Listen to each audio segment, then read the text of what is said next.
자, 기도 드리시겠습니다. 우리의 눈물을 닦아주시는 주님, 아파하고 슬퍼하며 눈물 흘리던 우리를 마음으로도 위로하시고 능력으로도 위로하여 주시니 감사합니다. 천국의 미소가 우리 삶에 새겨졌으니 바로 예수님의 이름입니다. 모든 돌보심의 이름, 모든 복의 이름, 모든 소망의 이름이신 우리 주님 예수 그리스도의 이름으로 기도합니다. 아멘. 자, 오늘은 울지 말라라는 말씀으로 주님의 은혜를 함께 나누도록 하시겠습니다. 여러분, 박민호 목사님께서는 저희에게 강의를 하실 때 이런 이야기를 들려주신 적이 있으십니다. 목사님께서 이발을 하러 미용실에 가셨는데 그 미용실 원장님이 막 이발을 해주시다가 이것저것 질문하다가 목사님 직업이 목사님인 걸 알고 본인이 머리를 깎아주는 사람이 목사님인 걸 알고 세상에 목사님 며칠 전에 저한테 이런 일이 있었는데 어떻게 이럴 수가 있는 겁니까? 막 하소연을 하더라는 겁니다. 무슨 사연인지 들어보니까 며칠 전에 미용실에 원장님 혼자 있는데 갑자기 쾅 하는 소리가 미용실 밖에서 들려왔습니다. 그래서 무슨 일인가 하고 깜짝 놀라서 문을 열고 나가봤더니 어떤 고급 대형 외제차가 미용실 앞에 세워놓은 그 입간판을 들이받아서 입간판이 다 넘어진 그런 교통사고가 난 겁니다. 원장님 깜짝 놀라서 무슨 일인가 하고 가까이 가봤는데 그 운전자는 차에서 내리지도 않고 차에 탄 상태로 핸드폰으로 계속 어디다 전화만 하고 있는 겁니다. 원장님 당황해서 이거 어떻게 해야 되나 그러고 입간판보다도 차가 비쌀 테니까 이 외제차에 흠집 나면 어떡하지 하고 외제차를 잘 만져보고 살펴보려고 하는데 어느새 차에서 내린 운전자가 확 밀치면서 아줌마 내 차에 손대지 마요 막 이렇게 화를 내는 겁니다. 벙쪄서 당황해서 있는데 저기서 어떤 남자가 막 달려오더니 목사님 괜찮으세요? 그러는 겁니다. 알고 보니까 교통사고 그 간판을 친 사람은 동네에 있는 큰 교회 목사님이었고 달려온 사람은 그 교회 집사님이라는 겁니다. 그런데 목사님이 뒤처리는 집사님이 좀 알아서 하십시오 그리고 떠나버리는 겁니다. 떠나면 순간까지도 그 목사님은 뭐 죄송하다 잘못했다 이런 사과 한마디 없이 그냥 가버리고 이제 집사님이 뒤처리를 한다고 하면서 처음엔 잘못했습니다 라고 말하는 것 같더니 어느새 은근슬쩍 무슨 도로교통법이니 이상한 법을 들먹이면서 아니 길에다가 이런 입간판 세워놓은 미용실에도 잘못이 있는 거 아니냐, 이게 어떻게 과실이 100대 빵이냐, 미용실 책임도 있다 이런 식으로 말하는 겁니다. 그러면 점점 얘기를 들어보는데 이거 뭐 사람 미용실 한다고 무시하는 말투로 계속 뭐라고 하더니 알겠습니다 간판값을 정하고 가더니 다음날 헌금 봉투에 현금을 넣어서 와서 아예 간판값이라고 주면서 그 집사님이 원장님 말이야 예수님 믿고 구원 받으세요 그러다 지옥 가 막 그러면서 가버렸다는 겁니다. 그래서 이 원장님은 어떻게 교회 다니는 사람들이 목사라는 사람이 이럴 수가 있냐면서 이발을 하던 그 앉아있던 목사님한테 막 하소연을 했다는 겁니다. 그래서 그 박민호 목사님은 그 얘기를 들으면서 너무나 마음이 아프고 안타까우셨습니다. 복음이 이 세상에 잘 전파되지 않는 건 복음을 전하는 자들이 복음대로 살지 않기 때문이다. 말씀의 씨앗이 사람들의 심령에 심겨지지 않는 건 말씀을 전한다고 하는 사람들이 말씀과는 정반대로 살아가기 때문이라고 박민호 목사님은 저희에게 수업을 해주셨던 겁니다. 여러분, 그래서 우리 믿는 사람들, 그리스도인들은 주변에 있는 힘들어하는 이웃, 아파하는 이웃들에게 위로와 소망을 전해주기 위해 최선을 다해야만 하는 것입니다. 왜냐? 여러분들이 받은 게 그거이기 때문입니다. 여러분들한테는 우리 주님 예수 그리스도의 위로와 소망과 은혜가 넘쳐나게 여러분들은 이미 받으셨습니다. 넘쳐나게 받았으니까 흘려보내야 합니다. 주변 이웃들에게 주님의 은혜와 사랑을 잘 전달해야만 진짜 그리스도인인 것입니다.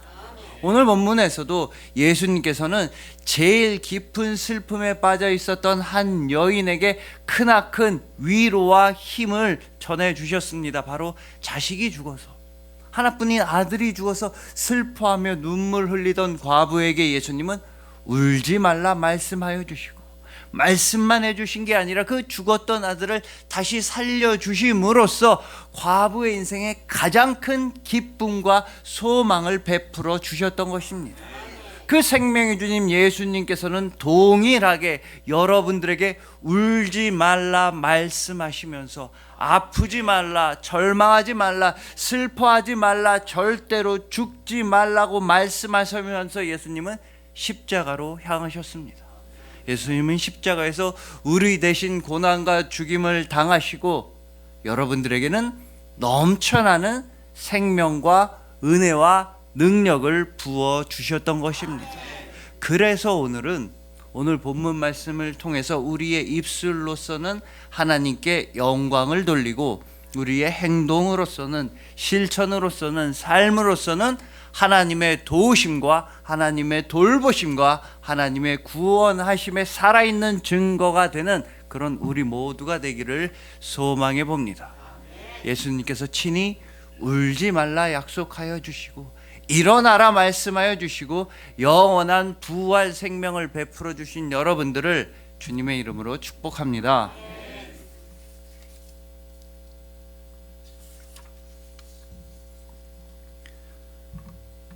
자, 먼저 오늘 본문을 보시면 두 개의 행렬이 아주 극명한 대조를 이루면서 만나고 있습니다. 하나는 큰 기쁨의 행렬이었고 다른 하나는 깊은 슬픔의 행렬이 마주친 겁니다. 일단 이 큰 기쁨의 행렬은 바로 예수님의 제자들, 예수님의 일행들이었습니다. 오늘 본문 직전에서 예수님은 백부장의 종도 고쳐주셨겠다. 이 사람들은 너무 신나고 기분이 좋았습니다. 우리 선생님 예수님이 이렇게 능력이 있으시다. 이분이랑 같이 있으면 우리가 뭐가 돼도 될 것 같다. 나도 뭐 한 자리 할 수 있겠다. 막 신난 사람들이 있었습니다. 근데 그렇게 신난 사람들이 마주친 게 바로 가장 깊은 슬픔의 행렬이었습니다. 바로 나인성에서 나오는 과부의 아들이 죽어서 그 장례 행렬과 마주쳤던 겁니다. 여러분, 이 과부는 남편도 없는 과부, 거기다가 유일한 자식이 죽은 과부였으니 이 과부의 슬픔이 얼마나 깊었으며 이 장례 행렬이 얼마나 가슴치는 아픔으로 가득한 장례 행렬이었겠습니까? 특히나 자식이 죽은 슬픔은 세상 그 어떤 슬픔과도 비교할 수가 없다면서 어느 목사님께서는 본인의 경험담을 저한테 들려주신 적이 있습니다. 이 목사님께서 고등학생이실 때 자기 친형이 군대에서 돌아가시는 그런 사고가 있었다고 합니다. 근데 군대로부터 그 큰 친형의 시신을 받아오신 아버지가 목사님이셨는데 큰형의 시신을 안 내주는 겁니다. 시신을 내줘야 장례식도 치르고 그런 절차를 할 텐데 아버지가 목사님이신데 시신을 내주질 않는 겁니다. 아버지는 큰아들의 시체를 가지고 안방으로 들어가셔서 문을 잠그셨다고 합니다. 아버지가 그 아들의 시체를 놓고 하나님께 간절히 기도하는 거예요. 눈물을 흘리면서, 하나님 제발 우리 아들 좀 살려주세요. 하나님 우리 아들 진짜 죽은 거 아니죠?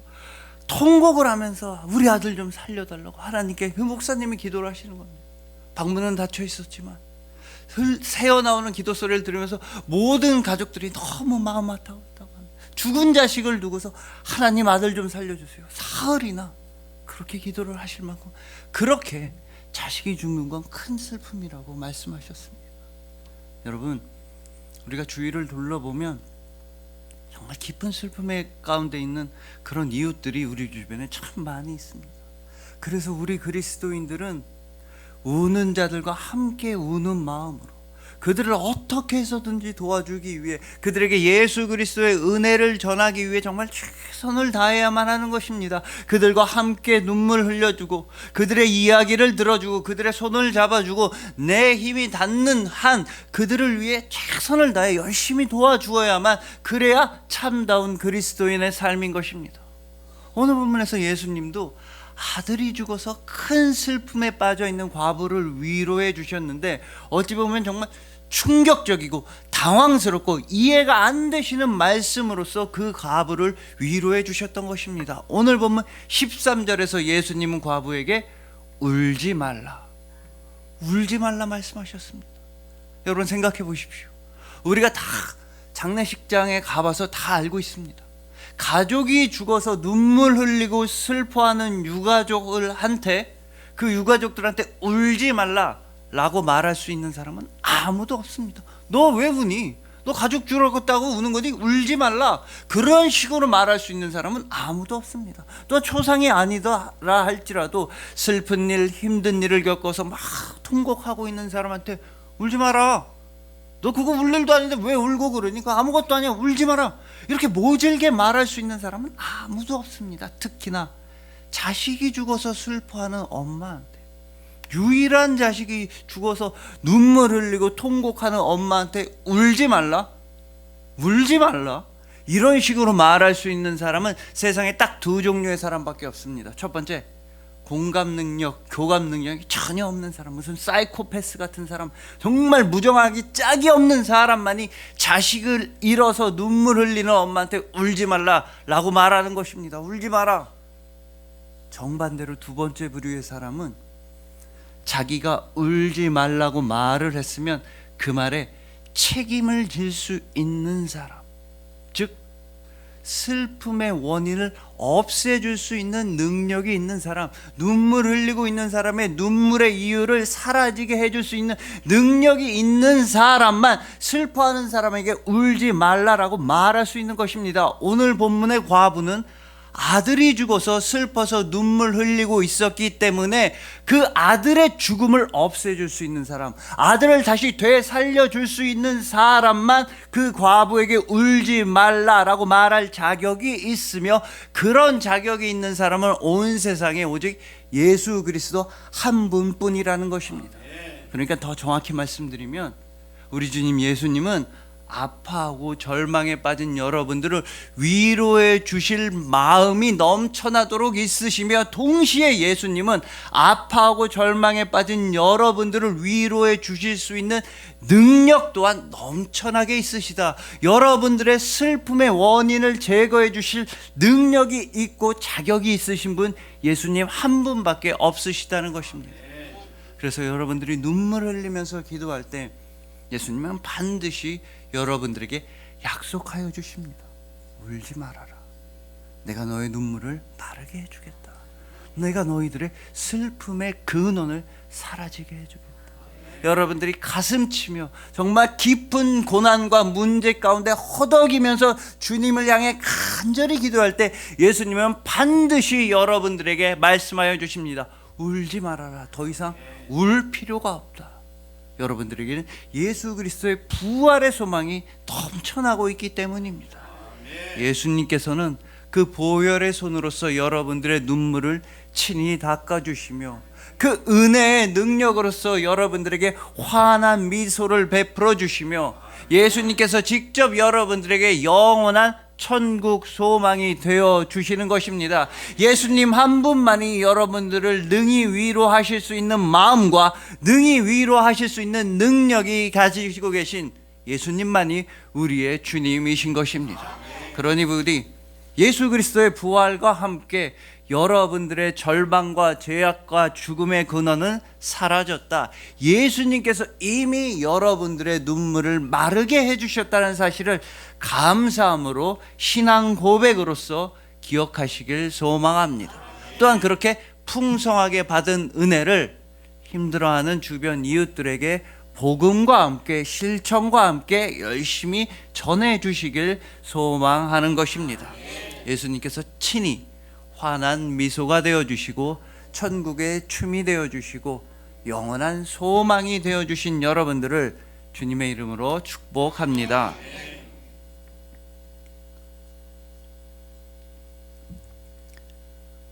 자, 다음으로 오늘 보면 14절을 보시면 예수님께서 그 과부의 죽은 아들의 관에 손을 딱 대시니까 그 운구 행렬, 관을 나르던 행렬이 다 멈춰섰다고 합니다. 우리나라 같으면 화가 나서 당장 비키라고 말했겠지만 오늘 보면 사람들이 멈춰선 데는 다 이유가 있습니다. 왜냐하면 본문 당시 유대인들의 정결 예식에 의하면 시체에 손을 댄다든가 시체의 관에 손을 대는 건 부정한 일, 절대로 해서는 안 되는 일이었기 때문입니다. 그래서 이 장례를 치른다든가 관을 나르는 운구하는 사람들도 특별한 예식을 거친 특별한 사람들만 행할 수 있었으며, 그런 사람들이라고 해도 장례를 다 치른 다음에는 특별한 정결 예식을 통해 스스로의 부정함을 씻어내야만 했던 것입니다. 그런데 예수님은 그 모든 부정함을 당할 수 있는 위험에도 불구하고 시체에 관해, 죽은 아들에 관해 손을 직접 대어 주셨던 것입니다. 예수님께서 이러신 건 이번이 처음이 아니라 잘 아시다시피 나병 환자, 절대로 가까이 가서도 안 되고 질병이 옮을 수도 있고 부정함이 옮길 수도 있어서 절대로 손을 대서는 안 되는 나병 환자한테도 예수님께서는 직접 안수하시면서 직접 어루만지시면서 다 고쳐주셨던 것입니다. 예수님의 이런 행동의 이유는 예수님은 정말로 진심으로 그들의 아픔과 고난에 동참하시길 원하셨기 때문에, 예수님은 정말로 우리의 아픔과 슬픔에 참여하길 원하셨습니다. 그들로부터 부정함이라든지 질병이 옮겨온다, 그런 거 예수님 전혀 신경 쓰지 않으셨습니다. 다른 사람들이 예수님을 손가락질하고 예법도 모르고 지저분하고 정결하지 못하다고 손가락질하고 비난을 당한다 할지라도 사람들로부터의 비난 예수님 전혀 신경 쓰지 않으셨습니다. 예수님의 유일한 관심사는 오직 예수 그리스도께만 속해 있는 치유와 회복을 아파하는 자들, 눈물 흘리는 자들에게 풍성하게 베풀어 주시는 것, 그들을 고쳐주시고 도와주시는 것이 바로 예수님의 관심사였던 것입니다. 이것이 바로 예수 그리스도의 십자가와 부활의 구조와 정확히 일치하는 것입니다. 예수님께서는 십자가에서 우리의 모든 죄악과 죽음을 다 못 박아 버리시고 그 죄악과 죽음 대신에 여러분들에게는 가장 좋은 부활과 생명만 넘치도록 베풀어 주셨습니다. 쉽게 말해서 정말 험하고 안 좋은 모든 것들은 예수님께서 다 가져가시고, 정말로 좋고 귀중하고 아름다운 모든 것들은 여러분들에게 베풀어 주셨다. 그것이 바로 예수님의 삶이었다라는 걸 깨닫게 되면서 성경 말씀 자체가 새롭게 다가왔다고 필립 얀시는 이렇게 말씀하셨습니다. 이분이요, 예수님을 믿기 이전에 그냥 책으로 성경을 읽을 때에는, 그러다 마태복음 5장 산상수훈의 팔복을 읽게 되어서 정말 코웃음을 치셨다고 합니다. 심령이 가난한 자가 복이 있나니 천국을 받고, 애통하는 자가 복이 있고, 온유한 자가 복이 있어서 이거 다 거짓말이다. 이거 사람들을 속이려는 미혹하고 정말 다 무슨 사탕 발림이 거짓말, 이게 말이 되냐 현실에서.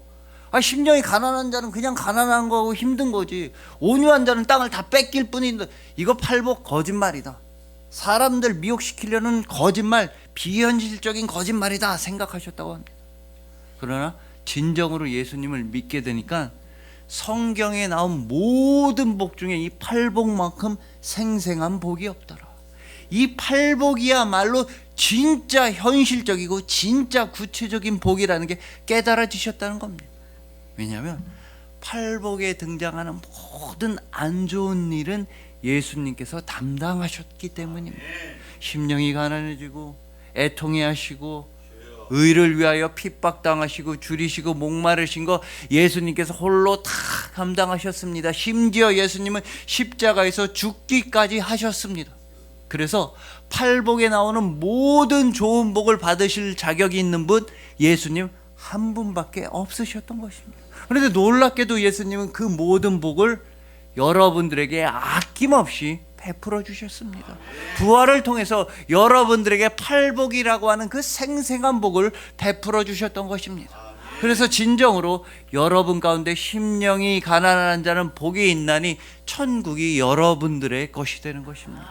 여러분 가운데 애통해하는 자는 복이 있나니 위로를 받게 되는 것이며, 여러분 가운데 온유한 자는 땅을 복으로 받게 되는 것이며, 예수 그리스도의 이름을 위해 핍박당하고 죽임을 당하는 여러분들은 여러분들에게 가장 귀한 천국이 예비되어 있는 것입니다. 바로 오늘 본문에서 예수님께서 하신 일이 이것이었습니다. 가장 깊은 슬픔에 빠져있던 과부의 그 아들을, 죽은 아들을 다시 살려서 과부에게 가장 큰 복, 살면서 느껴본 복 중에 가장 큰 복과 기쁨을 베풀어 주셨던 것입니다. 그러자 주변에 있던 모든 사람들이 이런 일을 하였다고 본문 16절은 증언합니다. 모든 사람이 두려워하며 하나님께 영광을 돌려 이르되 큰 선지자가 우리 가운데 일어나셨다 하고 또 하나님께서 자기 백성을 돌보셨다 하더라. 여러분, 모든 사람들이 하나님께 영광을 돌리기 시작했습니다. 이것이 바로 우리가 지금 당장 즉시 시작해야만 하는 일입니다.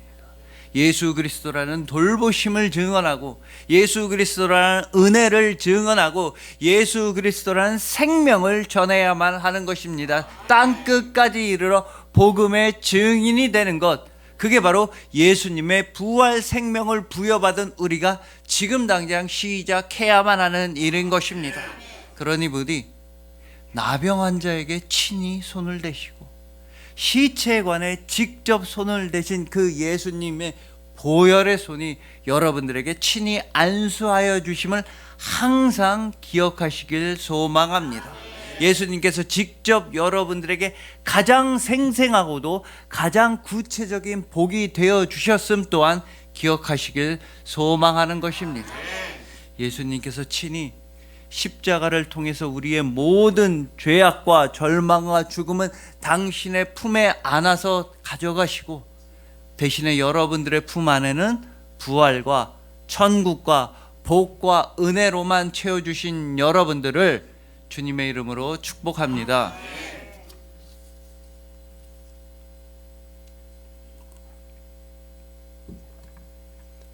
자, 이제 마지막으로 오늘 본문을 보시면 예수님께서는 사랑하는 아들이 죽어서 눈물 흘리는 여인을 위로해 주셨습니다. 울지 말라 말씀하시고 가장 큰 기쁨을 주셨던 것입니다. 근데 예수님께서는 오늘 본문에서 하셨던 그 일과 똑같은 일을 본문 이후에도 하시게 됩니다. 그때가 언제냐? 바로 예수님께서 십자가에 매달려 계셨을 때입니다. 이때 예수님께서는 사랑하는 아들 예수님의 죽음으로 말미암아 슬퍼하고 통곡하던 어머니 마리아에게 이런 위로의 말씀을 건네주셨으니 요한복음 19장 26절입니다. 예수께서 자기의 어머니와 사랑하시는 제자가 곁에 서 있는 것을 보시고 자기 어머니께 말씀하시되 여자여 보소서 아들이니이다 하시고, 예수님은 십자가에 매달려서 그렇게 가장 고통스러운 순간에도 아들의 죽음 때문에 통곡하며 가슴 아파하던 어머니 마리아를 위로해 주셨습니다. 어머니 보십시오. 여기 이 제자가 이제 나 대신에 아들이 되어줄 겁니다. 이 제자가 나 대신에 아들이 되어서 어머니 잘 모실 테니까 걱정하지 마십시오. 이렇게 고통스러워하던 어머니 마리아에게 위로를 주셨던 것입니다. 그런데 여러분 생각해 보십시오. 예수님의 이 말씀을 논리적으로 잘 따라가 보면 너무나 충격적인 말씀입니다. 이제부터 나 대신에 이 사람이 어머니의 아들이 될 겁니다 라는 말씀은 곧 이제 더 이상 예수님은 어머니 마리아의 아들이 아니라는 말씀입니다. 왜냐하면 이제 나 대신에 새로운 아들이 생겼으니까, 나는 이제 죽어야만 하니까, 나는 이제 더 이상 어머니의 아들이 아니고 나 대신에 이 사람이 어머니의 아들이 될 겁니다 라고 말씀하신 것입니다. 즉 예수님께서는 십자가 위에서 어머니와 끊어지는 고통을 당하셔야 했다는 것입니다. 물론 예수님은 손과 발에 못이 박히는 그 고통, 채찍질의 고통, 십자가 위에서 정말 큰 육신의 고통을 당하셨습니다.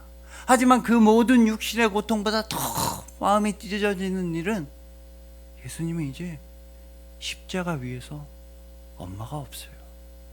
십자가 위에 예수님은 어머니와의 관계가 끊어지는 것입니다. 여러분들에게 있어서 여러분의 어머니는 어떤 사람입니까? 때로는 어머니는 정말 답답한 사람, 말 되게 안 듣는 사람, 왜 저렇게 해야지? 다 잘해주려고 하는데 말은 되게 안 듣고 고집 부리는 그런 사람일 수도 있습니다.